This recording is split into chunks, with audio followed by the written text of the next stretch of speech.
Hi friends, எல்லோரும் எப்படி இருக்கீங்க? நான் பத்மா கரகுதிரை. அடுத்து இன்னொரு கதையோடு உங்களை சந்திக்க வந்திருக்கேன்ப்பா. இப்போ தங்கத்தாமரை மலரே அடுத்த கதை. இந்த நாவல் கற்பகம் புத்தகாலயம் மூலமாக வெளிவந்திருக்கு. தேவைப்படுறவங்க கற்பகம் புத்தகாலயத்தை தொடர்பு கொண்டு இந்த நாவலை வாங்கிக்கலாம். இது ஒரு தங்க நகை செய்கிற குடும்பத்தை சுற்றி நடக்கிற கதை. அதனால் நம்ம தங்க நகை பற்றின சில விவரங்களை பார்ப்போம். முந்தி என்னுடைய காலம்னா ஒரு 25-30 வருஷத்துக்கு முன்னால் நகை ஆசாரிங்கிற ஒருத்தர் கையில் கேட்லாக்னு ஒரு புத்தகத்தோட நம்ம வீடு தேடி வருவார். என்னோடய பிள்ளைப்பிராயத்தில் இவரை எங்கள் வீட்டில் அடிக்கடி பார்த்துருக்குறேன். தன்னோட நோட்டை விரித்து செயின், மோதிரம், கம்மல், அட்டிகை, மாட்டல் அப்படின்னு விதவிதமாக டிசைன் காட்டுவார். எங்கள் அம்மா கையில் அந்த நோட்டு இருக்கும். நான் மெல்ல எட்டி பார்ப்பேன். கையில், காதில், கழுத்தில் இந்த மாதிரி நம்ம எப்படி ஃபோட்டோஸில் பார்க்குறோம் இப்போல்லாம், அந்த மாதிரி அதில் இருக்கும் அப்படிங்கிற எண்ணத்தில் நான் பார்ப்பேன். ஆனால் அது எந்த மாதிரியும் அது பார்க்குறதுக்கு ஒன்றும் இதாக தெரியாது. ஏதோ கோடு, வட்டம், புள்ளி அப்படிங்கிற மாதிரி அதை தான் அவங்க தோடு, அட்டிகை அப்படின்னு சொல்லிப்பாங்க. அந்த மாதிரி அதை பார்த்தாலே தலை சுற்ற வைக்கும். ஆனால் அம்மா அதை பார்த்துட்டே, எனக்கு இங்கே ஒரு சிகப்பு கல், இந்த இலையோட கூர்மையை கொஞ்சம் தேய்ச்சி விடுங்க, கழுத்தில் குத்தும் தேய்ச்சி விடலைன்னா, கொக்கி ரெட்டை கோப்பாக போடுங்க, இந்த மாதிரி டிசைன் சொல்லிகிட்ருப்பாங்க. கொஞ்ச நாள் கழித்து அந்த நகை அம்மாவோட கழுத்தில், காதில் அப்படின்னு மின்னிகிட்ருக்கோம். இப்படி இந்த மாதிரி வீடு தேடி வர்ற ஆசாரிங்க கிட்டலாம் அப்போ தான் நம்ம நகை செஞ்சு வாங்கினோம். அம்மாவோட நகையில் பாதி தான் எனக்கு கல்யாணத்துக்காக போட்டாங்க. கூடவே எனக்கு சில நகை செட்டு அதே ஆசாரி மூலம், அதே மெத்தடில், அதே மாதிரி தான் செஞ்சாங்க. அப்போல்லாம் அந்த கேட்லாக்கில் டிசைன் பார்த்து நானே மாடல் சொல்கிற அளவுக்கு நான் ரொம்ப தேடிட்டேன். இப்போ கொஞ்ச நாளைக்கு முன்னாடி ஒரு போன வருஷம் என்னோடய மகளோட கல்யாணம். என் மகன் முதல்லே சொல்லிட்டா, உங்கள் ஆதிகாலத்து அரசர் நகையெல்லாம் தூக்கிட்டு என்கிட்ட வந்துடாதீங்க, எனக்கு எல்லாமே நியூ மாடல் வேணும்னு. ஆதி காலத்து அரசர் நகையாம் என்னோடய நகை டிசைன்ஸ்லாம். நம்ம என்ன பண்ண முடியும்? சரி, ஓகேன்னு தான் தலையாட்ட முடியும். பெரிய பெரிய நகை கடையெல்லாம் போய் ஏசி, கூல்ட்ரிங்க்ஸ் அதோட அவன் நகையை செலக்ட் பண்ணுறான். பாரு காலம் எப்படி மாறிடுச்சு அப்படின்னு பார்த்துக்கிட்டே நான் என் மகளோட செலெக்ஷனை பார்த்துக்கிட்டே உட்காந்துருந்தேன். இப்போ பாரு, அந்த நகைக்கடையில் குவியல் குவியலாக ட்ரேல நகையை கொட்டி காட்டுறாங்க. கவனிங்க, நகைகளை எடுத்து வச்சு காட்டலை, குவியல் குவியலாக கொட்டி காட்டுறாங்க. எனக்கு அந்த நகைகளை பார்க்கவும் எனக்கு வேறு சிந்தனைகள். குவியலாக கிடக்கிற இந்த நகைகளை செய்தவங்க யார்? இவற்றோட தரம் எந்த அளவில் இருக்கும்? இங்கே இருக்கிற எல்லாருமே நகை செய்ய தெரிஞ்சவங்க தானா? இப்படி பல சிந்தனைகளோட குட்டி தொழிற்சாலையை இயங்கிக்கிட்டு இருக்கிற அந்த நகைக்கடையை விலை சுற்றி நான் பார்த்துட்டு உட்காந்துருக்கேன். கொஞ்சம் பிடிச்சிருக்கு அப்படிங்கிற எண்ணத்தோட ஒரு நகை செட்டை கையில் எடுத்தாலே போதும், உடனே 2 விற்பனை பெண்கள் பக்கத்தில் வந்துடுறாங்க. ஒரு பட்டு சேலை மாதிரி ஒரு பார்டரோட ஒரு தாவணி துண்டு கையில் வச்சுருக்காங்க. டக்குன்னு அதை வாடிக்கையாளரோட உடம்புல போர்த்தி சேலை போல் போர்த்தி நகைகளை உடம்பு முழுசாக அடுக்கி, அங்கே வாளுயர கண்ணாடிகள் எல்லா இடங்கள்லையும் இருக்குது.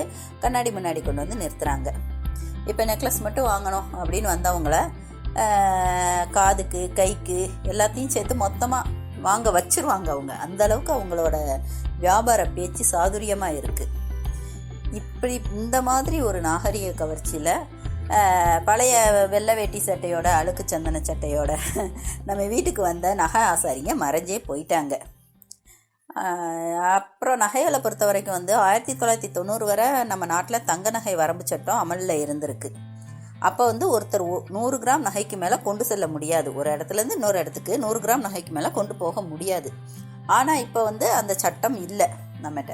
அதனால் இந்த மாதிரி நகைகள் எல்லாம் இயந்திரங்கள் மூலமாக தயாரிக்கப்பட்டு குவியல் குவியலாக இப்போ இருக்கிற நகை கடைகள் அப்படின்னு சொல்ல முடியாது, பெரும் வணிக நிறுவனங்கள் இவைகள் நகை கடைகள் கிடையாது, பெரும் வணிக நிறுவனங்கள் இவைகளுக்கிடையே பரிமாறப்படுகிறது. இப்படி இதை நான் இந்த நகைக்கடைகளை பற்றி நான் தெரிந்து கொண்டவைகள் இவையெல்லாம். பழைய பொற்கொள்ளர்களோட வீழ்ச்சி, இந்த தங்க நகையோட சமீபத்திய எழுச்சி பார்த்திங்கன்னா இப்போ எத்தனை தங்க நகை கடைகள் வந்திருக்கு. அந்த நகைக்கடைகளோட எழுச்சி எல்லாத்துக்கும் இதுதான் அந்த நகை வரம்பு சட்டம் தான் காரணமாக இருந்திருக்கு. அதோட இப்போதைய பெண்களோட நாகரிகமான மாற்றங்கள், சிறு சிறு நகைகளை நாகரிகமாக அணிஞ்சிக்கணும் அப்படிங்கிற அவங்களோட ஆவல்களும் தான் இந்த மாதிரி ஒரு பெரிய பெரிய நகைக்கடைகள் இல்லை நகை வணிக வளாகங்களை எல்லாம் வளர்த்துட்டு வருது. சரி, போதும், நகை பேச்சு போர் அடிச்சிருக்கோம். இனிமே நம்ம கதையை பற்றி கொஞ்சம் பேசுவோம். இந்த கதை தங்க நகைகள் தயாரிக்கும் குடும்பத்தினரை சுற்றி வருது. இந்த நகை தொழிலாளர்களோட வாழ்க்கையில் ஏற்ற இறக்கங்களையும் அந்த தங்க நகை தொழிலில் சில நுணுக்கங்களையும் நான் கேள்விப்பட்டது வரைக்கும், நான் விசாரித்து, நான் படித்து அறிந்தது வரைக்கும் நான் இதில் சொல்லியிருக்கேன். அதோட கூட ஒரு பெண் தனக்கான வாழ்க்கை முடிவை, தன்னோட எதிர்கால வாழ்க்கையை அவளை மட்டுமே நினைத்து தேர்ந்தெடுக்க வேண்டும் அப்படிங்கிறத சொல்லியிருக்கேன். யாருக்காகவோ தியாகியாகவோ பெரிய தியாகி பட்டம் சுமக்கணும் அப்படிங்கிறதுக்காகவோ அவளோட வாழ்க்கையில் எந்த முடிவும் எடுக்கக்கூடாது. அவளை மட்டுமே தான் முதல்ல நினச்சிக்கிடணும் அப்படிங்கிறத இந்த கதையில் சொல்லியிருக்கேன். இந்த கதையில் வர்ற கமலினி, ராஜசுலோச்சனா எல்லாரும் இந்த மாதிரி பெண்கள் தான். பாரிஜாதம் மட்டும் தயங்கி தடுமாறி கடைசியில் நான் என் முடிவு நான் தான் எடுப்பேன் அப்படின்னு நிற்கிற பொண்ணு. அப்புறம் விஸ்வேஸ்வரன்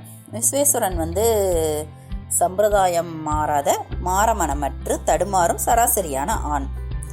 ஆனால் அவனோட தாயாலும் காதலியாலும் விருப்பத்துடனேயே இப்போ இருக்கிற நிகழ்வை ஏற்றுக்கொண்டு சந்தோஷமாக இப்போ இருக்கிற சூழ்நிலைக்கு மாறுறான். சந்தான பாரதின்னு ஒரு கேரக்டர். அந்த மாதிரி ஆண்கள் நம்ம சமூகத்தில் ரொம்ப நிறைய பேர் பல்கி பெருக வேண்டும். அவங்க இந்த அவங்களோட மனப்பான்மை, ஆண்களின் மனப்பான்மை இது போல் பெண்கள் உணர்வுகளை மதிக்கிற மாதிரி நிறைய ஆண்கள் வரணும். அந்த மாதிரி ஒரு புதிய சமுதாயம் நம்ம நாட்டில் உருவாகணும். அவ்வளோதான். அப்புறம் கதையை ஃபுல்லாக கேட்டுட்டு உங்கள் நிறை குறைகளை என்கிட்ட பகிர்ந்துக்கோங்க. கீழே கமெண்ட்டில் சொல்லுங்கள். இல்லைனா patma.graham@gmail.com மெயில் ஐடிக்கு அனுப்புங்க. அனைவருக்கும் பேரன்பும் பிரியங்கள். நன்றி, வணக்கம். அடுத்த பதிவில் கதையோடு உங்களை சந்திக்கிறேன்.